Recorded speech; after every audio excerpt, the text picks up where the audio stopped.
What if the key to deeper well-being wasn't about doing more, but about syncing ourselves with the quiet rhythms of the earth? As winter loosens its grip and spring begins to stir, nature shows us that transformation doesn't happen all at once. It unfolds through cycles, thresholds, and moments of choice. Today, we'll explore how attuning ourselves to these seasonal shifts can help us embrace renewal in our lives. Welcome back to the Fertile Dark. I'm your host, Daniel, and I'm really excited to look at this symbolic shifting that happens from winter into spring. It's something that comes up often for me, especially recently, and in a variety of interesting ways. One is the desire for winter to be over from a lot of people that I've talked to, but also interestingly in this experience of setting New Year's resolutions that so often crash and burn. And so I really want to look at this idea of attuning and syncing up with natural rhythms and see if we can't find ways to empower ourselves and enliven ourselves in our efforts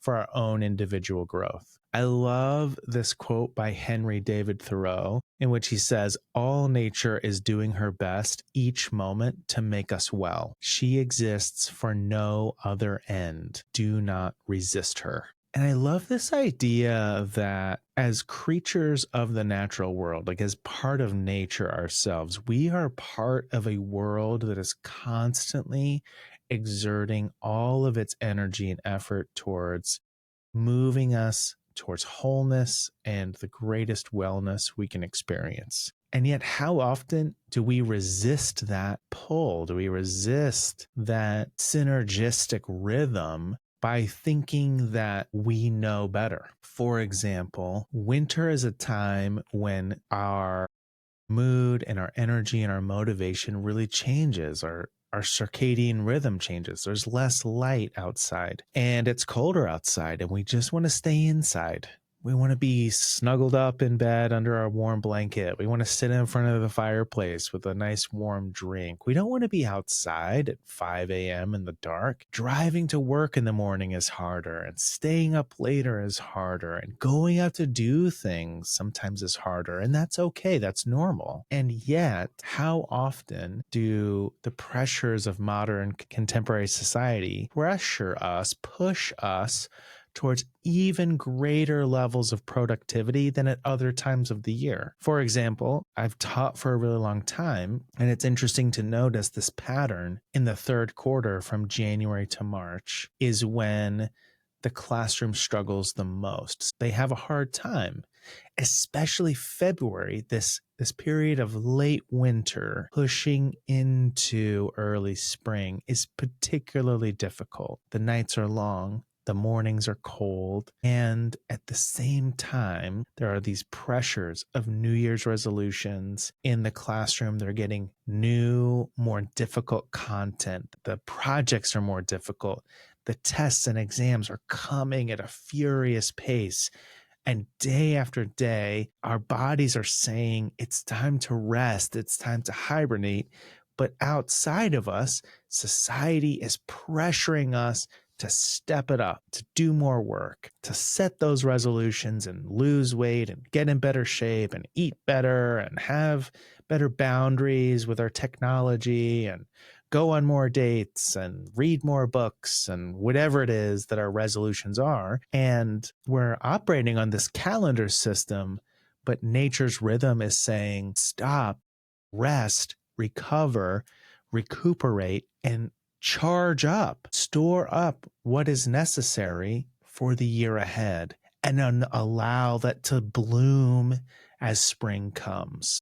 Some of the results of this, as we push ourselves so hard right out of the gate in January, February, and into March, is we run into so much resistance and even have a higher risk of burnout. February is notorious for this. It's the shortest month of the year, but sometimes it just feels the longest because we are pushing so hard. The overwhelm is creeping, the burnout is happening, and as a result, we're really backsliding. I mean, maybe we're just not experiencing the growth we're looking for, but we do run that risk of actually burning out and backsliding. So what I want to do is I want to look at some symbols and themes for late winter and early spring that hopefully can help us understand a little bit more how we can align ourselves with these natural rhythms of late winter and early spring, since at the time of recording, that's the time of year we're looking at. And hopefully what this will do is it'll help us to shift our perspective enough where we can really attune ourselves to the efforts and the energy of the natural world that are pushing towards wholeness and greater wellness, rather than constantly resisting all of those natural forces by trying to attune ourselves to a calendar year rather than the natural seasons that our own biology is screaming for us to align with. The first symbol I want to look at is the seed. This is one that is so often associated with spring, and it's important to look at it within its winter context first before we look at it within its spring context. I love this quote from Mia Toll in her book, Wild Wisdom Companion, in the way that it explores the essence of the seed in its place within winter, specifically late winter. She says, inside every acorn is the blueprint for the oak tree. The seed is a self-contained universe of potential, not potential for anything at all, but potential for one thing in particular. After this seed, this pure potential and undiluted hope is launched into the world. It waits. It sleeps under the earth through early winter, hibernating like the bear, waiting for the combination of warmth and water that will send it reaching toward the sun. In late winter, as the earth warms, the seed begins stretching, sending out tendrils, testing the world for potential and possibility. I love that image. The seed is there. There's a uniqueness to the seed that is within us, that is alive, that is preparing for the coming seasons. And before the effort of sprouting, there is a time of waiting. This is a really important reminder for each of us that winter is a time of focusing inward, of identifying what is the specific potential that I am feeling drawn to or wanting or feeling called to bring into the world. And then I love the questions that go along with this symbolic seed from the Wild Wisdom Companion. What are warmth and water to your potential? What do you need in order to stretch and grow so you can fulfill the blueprint of your becoming? And so we have these invitations here to consider. Once I've connected to that potential within, once I've connected to that seed within that desperately wants to sprout in the world, to grow in the world, what are the preparatory pieces that need to be in place in order for that to happen, in order for that blueprint to be realized in the waking world? So rather than trying to force the seed to sprout before it's time, we need to prepare the earth, to prepare the soil, to allow the conditions to be right. I remember learning a long time ago about acorns, and this is true of many seeds, but there is actually a biological mechanism within the seed that prevents it from sprouting before it's experienced a winter. And so I've seen people, and even experienced myself, taking seeds, moistening a paper towel, putting the seed on it, and then putting it in a baggie in the fridge so that the seed is essentially tricked into experiencing winter, so that then we can sprout it when we want to. But I think that's interesting as an analogy, because how often are we doing the same thing? How often are we bypassing winter or using technology or some other social constraint as a way to try and trick ourselves, trick our own systems into moving into a season that we just aren't ready for, that we aren't adequately prepared for? Another symbol that is really powerful for late winter is the crossroads, this liminal space where we get to make choices before stepping into the new. In winter, the seed hasn't sprouted yet. The seed is planted. The seed exists within. It is not something that is broken through into the world. Instead, we stand in the threshold and get to make the preliminary choices that are necessary in order to realize that potential. So this is again from Maya Toll in the Wild Wisdom Companion. She says, the crossroads is a place of infinite possibility. It's a choice waiting to be made. Through the darkened days, you've sat first in the void and then in the womb of the world, allowing first nothingness and then everythingness to swirl around you. Now it's time to pick a path and craft your way forward. In the center of the crossroads is the swirling energy of the womb, the space of pure potential and possibility. From here, you look down one path and then another, knowing that to choose one means you must give up the other. What will you give up? And what will you gain? So look around and take in the fullness of what is possible at this stage of your life. See which paths are clear and strong and which meander or need to be scythed into being through the dense growth around you. Then I love this question. What journey suits your soul right now? And this is the invitation of winter, to stand in the crossroads, to look forward at the myriad paths that lay before us, and to set intention, to do, instead of simply declaring, this is the path I will walk, to stand still, to sit within that womb space of winter, and then to allow ourselves to connect to what is within and set the intention for the direction that we wish to go that feels most aligned with our innermost being. This isn't easy. This takes some work. I love the myth of Persephone here as an example of the nuance of winter. Persephone spends half of the year above ground and half of the year in the underworld, and the seasons shift according to where she is. So when she's in the underworld, it's winter. And when she emerges, that is the beginning of spring. The underworld is significant of inner work. The underworld is the place inside of us where the work happens, where the connecting to the shadow occurs, where we begin that process of integration and working with the shadow. There is an importance to this cyclical relationship of Persephone's journey into the underworld and then coming back to the upper world. It's essential for us psychospiritually to take time to look within and to work with what we find there.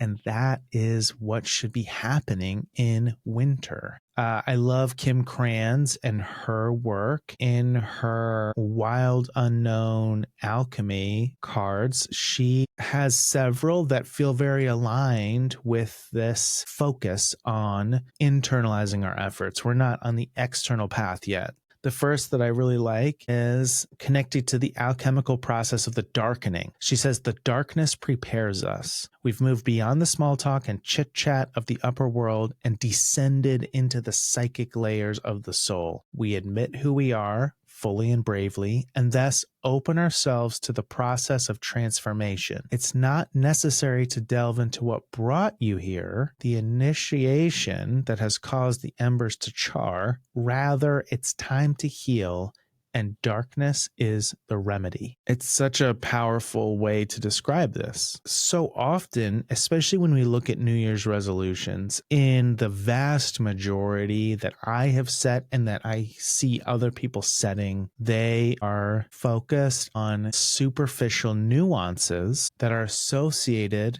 with this overculture presence within our day-to-day living. I need to look a certain way. I need to act a certain way. That's not always the case. Sometimes we're honestly deeply connected to what our body and our mind are telling us that we need, or even that our heart is telling us that we need. But what happens when we really take the time to have these deep internal journeys to soul and connect to that seed within that most needs to gain root and grow in the world from that place of truest identity and potentiality within our unique space in the world that we occupy? Kim Kranz also when she looks at winter, says winter comes first.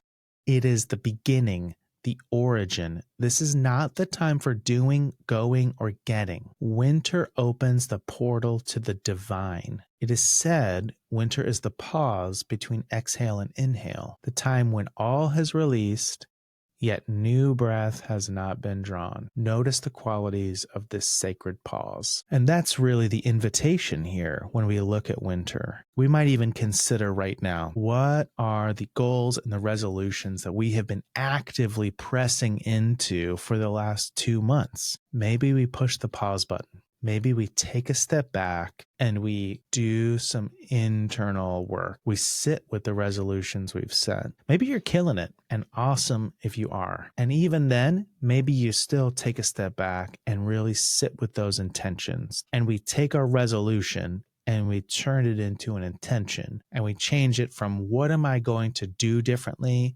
to how am I going to be differently? And we really consider that, because winter is the time for pausing. It's the time for working within. It's the time for preparing. One thing that I learned about that I found fascinating was the Celtic festival Imbolc, which is a festival of purification and preparation, the name of which is derived from Old Irish, meaning in the belly. Is referencing a pregnant sheep and is focused on returning fertility to the land. And I think the symbolism is perfect here. We're focusing on the womb space. We're focusing on that bringing fertility into the land that is our world, that is our life. And there's a lot of symbolism here. And there are some really beautiful practices that can go with it. And I'd invite you to study this festival if it sounds interesting to you. And if you are someone who actively observes this, I would love to hear more from you about how you honor this space and time with this festival that typically happens at the beginning of February. But some of the things that are associated with this festival that I found really interesting are some of the rituals. There is the lighting of candles to welcome the growing sun. We've moved through the winter solstice. The sun is returning. The days are becoming longer again. And so there is that welcoming back, that inviting the light back in. And there's also drinking warm milk infusions as a symbol of renewal and nourishment. And so we can take those and just say, like, what are the things that need to be happening right now? Yes, we're stepping into the beginning of March, but it is still before the spring equinox. We're still in that space of late winter moving into early spring. What are the areas in my life that need renewal and nourishment? And how can I honor those in this space and time rather than seeking to bypass those needs and continue to push myself into a space that can lead to overwhelm and burnout? Now, looking at this transition into early spring, there are some beautiful symbols and themes associated here as well. The first I want to look at connects to the symbol of the seed from winter, but here we find it changed to the unfurling. And I love the way that Mayatol talks about this. She says, during the time of unfurling, when the days began to stretch longer and all of nature is yearning toward the sun, inhale the world around you. Feel your lungs and your rib cage expand as you suck in the scents of spring. Allow the energy of this season to awaken your own energy, to encourage an expansive dream or creative quest. This is the time of year to set intentions for your own growth. Pause in the hustle bustle of daily life and tune into your heart. What do you want? Who do you want to be? How do you want to show up for yourself and others? Breathe into these questions. Then, on an out breath, exhale your desires into the world. I love this symbol. I have grown to love the experience of gardening. And one of my favorite moments is when the seed has pushed through the soil and has sprouted into the world. Because as long as the nourishment for that seed continues, it has this energy of its own. It is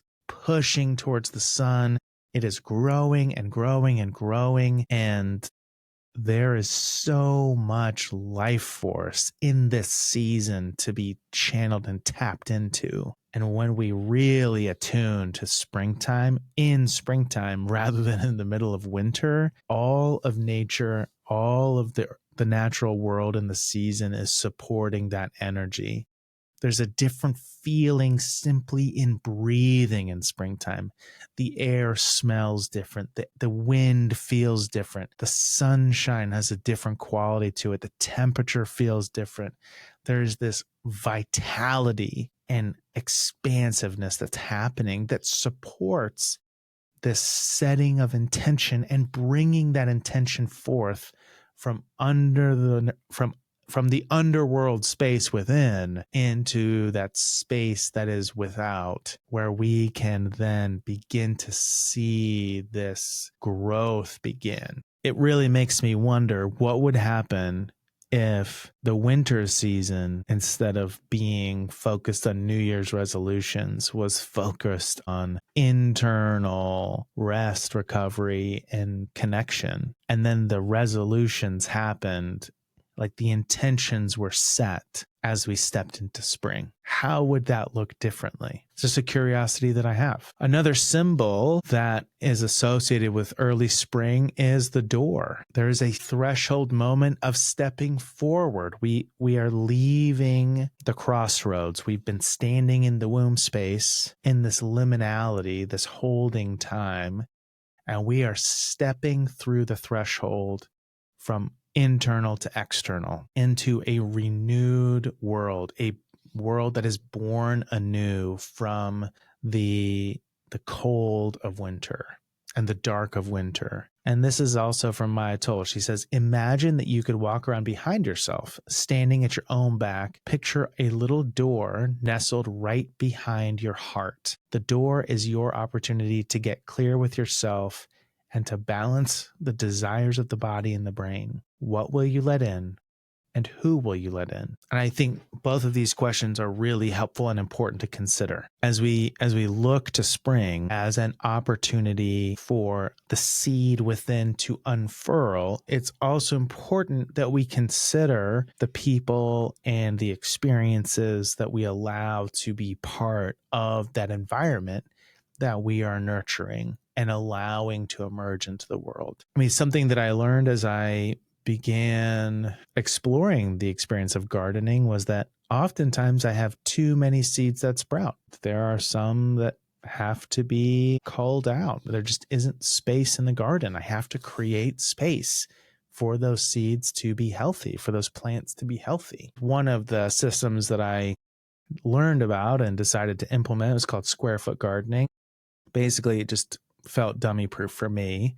I never really learned how to garden very well when I was younger, and I was learning this and trying to figure it out, and it felt like I was trying to learn some crazy new scientific calculus, and it just square foot gardening just felt simple. And one of the things I liked was for each 12-inch square, based on the plant that you were putting in that square, it lets you know how many you can have and how much space each one needs. And that really feels aligned with this symbol of the door. I am standing in the space of unfurling, and I am looking at it from the perspective of the heart and saying, who and what am I willing to allow to be part of this environment as I seek to bring my intention into the world? This time of year is connected to Persephone's return from the underworld. There is a joy and fertility that is returning. There is this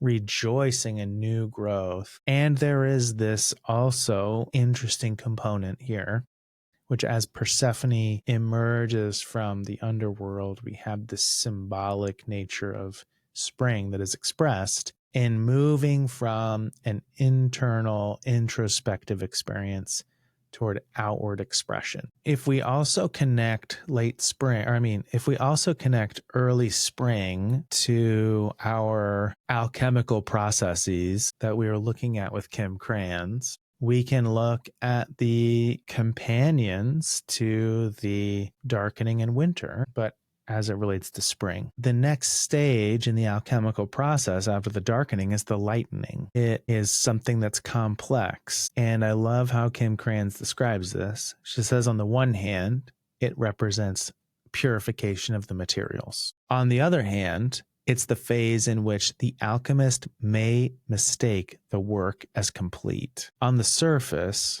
everything seems perfect, pristine, well thought through, and quite complete. In actuality, the alchemist has been tricked by their own facade of perfection. Their work has hardly begun. The lightning arrives to remind us to get our hands dirty. No one is separate from or above anyone else. Rather, every alchemist is a kid in the laboratory, tinkering away with the elements of their life. No more fretting over your next move, fearing how others will perceive you. It's time to crack open, become who you are.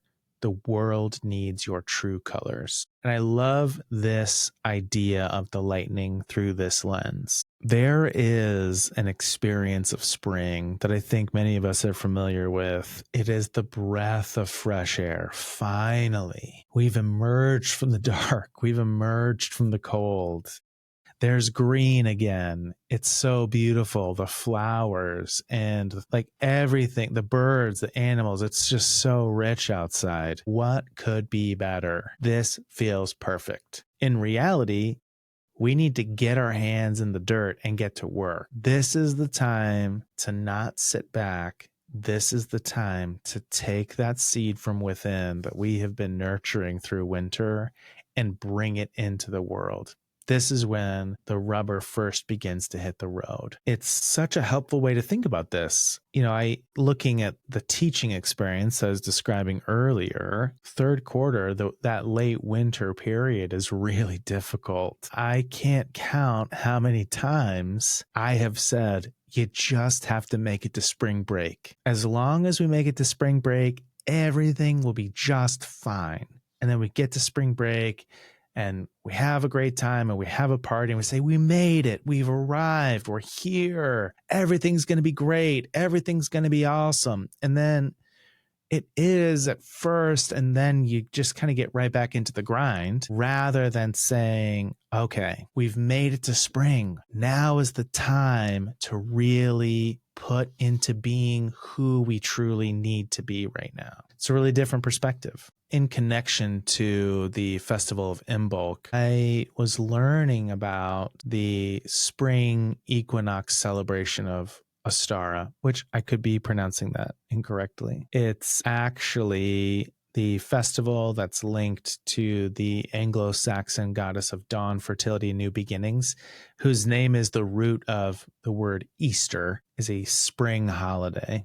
I really just love the message of this festival. There is the symbols of the hare and the egg that come from Ostara that are symbols of fertility, possibility, and rebirth. The message here is that now is the time to step fully into renewal. I just keep coming back to this thought and this feeling of how much different would our lives be if we took all of the excitement and energy that we use for the calendar new year and we moved that forward and channeled it through at the beginning of spring, and we allowed the celebration of the calendar new year to be one of celebrating the seed within that we are in the process of discovering. I just keep having this sense that so much of our lived experience could change. There could be so much more wholeness and aliveness that can come as we attune and become in sync with the natural rhythms of the world in which we live, that it can help us to prevent burnout.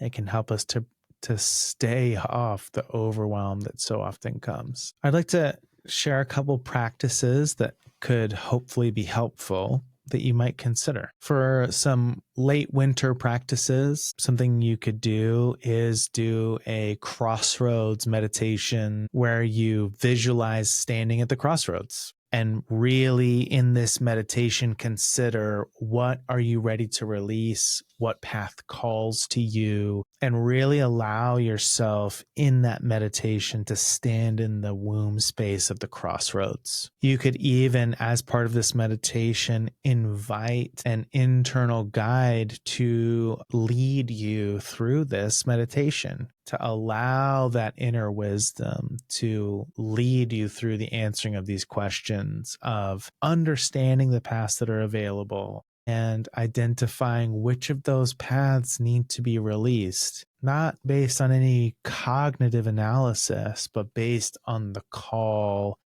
of the deepest part of yourself from within. Another practice or ritual you can engage in is daily journaling of dreams. The winter is symbolic of that introspection, of going to the underworld. It's a time to pay particular attention to our dream life, of our dream world, and to capture those experiences and then to spend time working with them.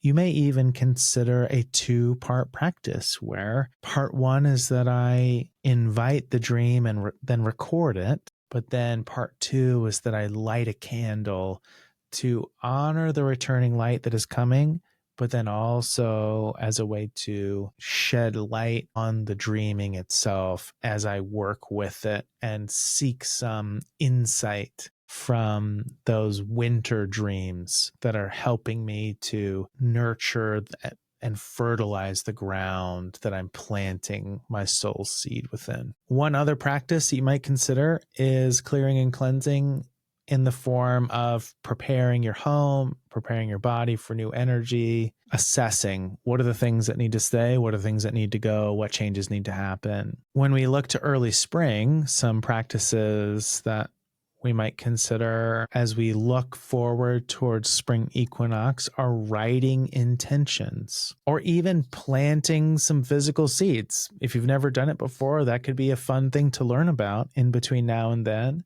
But as a way to honor and represent the new growth that you are bringing into the world through these practices and through this intention you're setting. Something that you could try is going on walks or even dancing outside or inside as a way to embody that return of energy that comes with spring. You can just spontaneously dance, or you can get people together and actually dance together. It can be planned, it can be spontaneous. And if you aren't into dancing, that's fine. Maybe just spend time walking, observing, being outside with the natural world as a way to symbolically represent the flowering that's happening within yourself, within your own psyche. As a way to honor renewal and awakening, you could also take time to begin writing, or maybe creating art through painting or through drawing or singing or writing music. There's so many ways that we can express this awakening energy, this renewing energy of spring with these creative expressions that really bring the vibrancy from within outside of ourselves. But regardless of what practices you choose to implement, I really hope you feel that every season offers us a gift. Winter teaches us to rest, to reflect, to prepare. When spring arrives, we're given a choice. Will we step through the door into renewal, or will we hold on to the quiet comfort of the past? And as we honor these natural rhythms, we can embrace stillness and action, and we can trust that every cycle will bring us closer to ourselves. I would love to hear about your experiences as you seek to connect within yourself to the natural rhythms rather than the externally driven rhythms of society, to honor the nature within yourself. I hope that you can also share that to all of the community around the Fertile Dark. Thanks for joining me on another episode. I hope that you found something of value. And if you did, I'd invite you to share this with someone that you think could benefit from it. I'd also love to hear your thoughts, your feelings, your experiences. You can connect on Instagram or Facebook. You can email me. A lot of you will just find me and talk to me about your experiences, and I genuinely love it. I love hearing about your experiences. I love the energy that comes from it. And I love knowing that we have such a vibrant and beautiful community of people that are seeking to honor that inner landscape together. Until next time, keep delving deep and embracing the journey.